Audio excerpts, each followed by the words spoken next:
Pernikahan yang seharusnya menjadi momen bahagia berubah menjadi tragedi mengenaskan.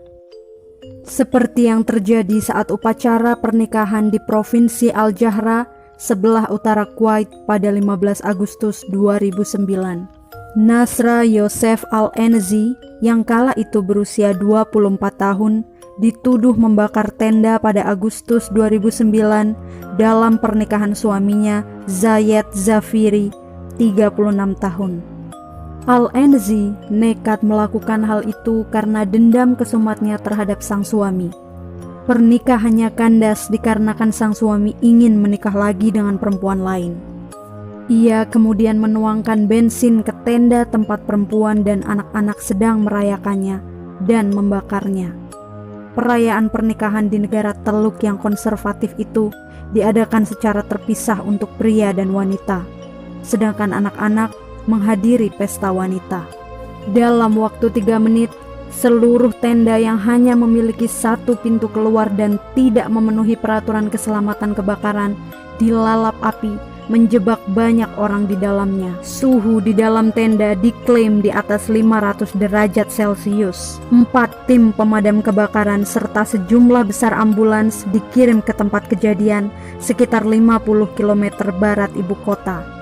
Pihak berwenang kesulitan mengevakuasi korban karena banyaknya kerabat yang berkerumun di tempat kejadian. Keadaan sangat mengerikan dengan tubuh dan banyak sepatu menempel di tanah. Diduga para korban saling injak satu sama lain untuk menyelamatkan diri sebelum akhirnya tewas terpanggang. Pihak berwenang harus melakukan tes DNA untuk mengidentifikasi para korban. Sedikitnya 57 orang tewas dan sekitar 90 lainnya luka-luka. Namun mempelai wanita dan mempelai pria tidak ada di tenda saat insiden itu terjadi. Tetapi ibu dan saudara perempuannya ikut menjadi korban. Itu adalah bencana sipil paling mematikan di Kuwait dalam 40 tahun terakhir. Al-Enzi kemudian ditangkap pada 16 Agustus, sehari setelah kejadian. Ia awalnya diyakini sebagai mantan istri pengantin pria, tetapi pengacaranya mengatakan bahwa Enzi masih berstatus sebagai seorang istri. Pria diizinkan memiliki lebih dari satu istri di negara Teluk Muslim ini. Al-Enzi dan Zafiri memiliki 2 anak, Shako yang berusia 5 tahun dan Muhammad yang berusia 3 tahun. Keduanya diduga mengalami cacat mental. Meskipun Al-Enzi menarik kembali pengakuan yang dia berikan kepada polisi setelah penangkapannya dan menyatakan di pengadilan dia hanya menyemprot tenda dengan air terkutuk dan tidak membakarnya, ia tetap dinyatakan bersalah atas pembunuhan berencana dan menyalakan api dengan niat untuk membunuh dan dijatuhi hukuman mati pada tanggal 30 Maret 2010. Pengacaranya, Zaid Al-Khabas, berharap hukuman itu dikurangi menjadi penjara seumur hidup. Ia mengatakan pengadilan tidak mendengarkan pembelaan sejak awal sehingga putusan telah diputuskan sebelumnya. Ia mengkritisi penanganan kasus tersebut sejak awal yang bermula sebagai kasus pidana biasa dan menjadi kasus opini publik dengan campur tangan kepentingan politik yang berujung pada dikeluarkannya hukuman mati.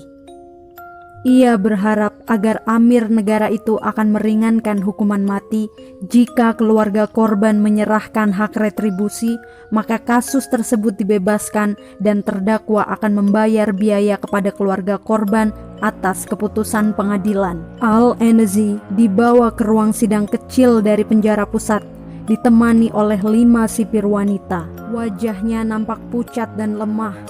Dia awalnya menolak untuk berbicara setelah 2 penjaga wanita membantunya naik ke mimbar hakim. Mengenakan gaun abu-abu panjang, wanita muda itu memasuki pengadilan dengan wajah tertutup sepenuhnya.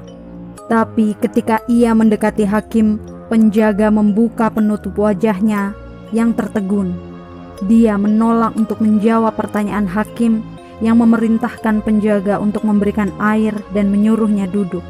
Pada upaya kedua, hakim meminta pembelaannya, dia membantah tuduhan tersebut.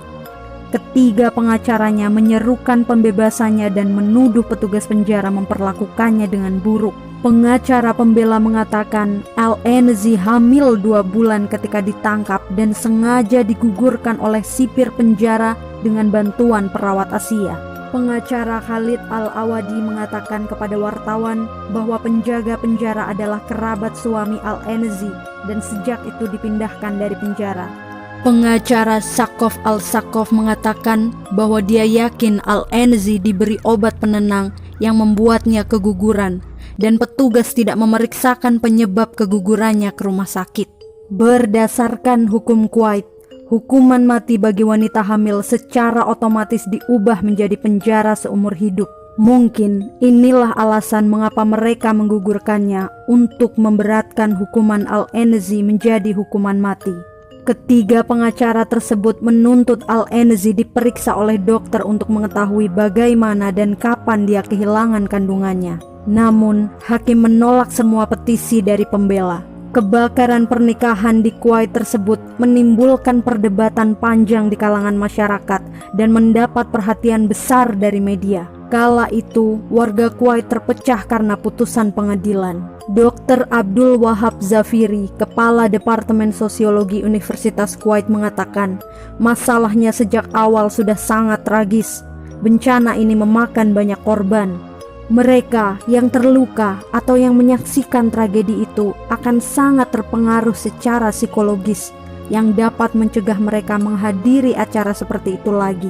Ia mengatakan tragedi itu terjadi karena kegagalan memberikan solusi terhadap masalah sosial saat ini, terutama poligami, kurangnya penghargaan terhadap perempuan, dan penghargaan atas peran yang mereka mainkan dalam masyarakat. Menjadi mudah bagi pria manapun untuk menikahi wanita lain tanpa pembenaran yang jelas.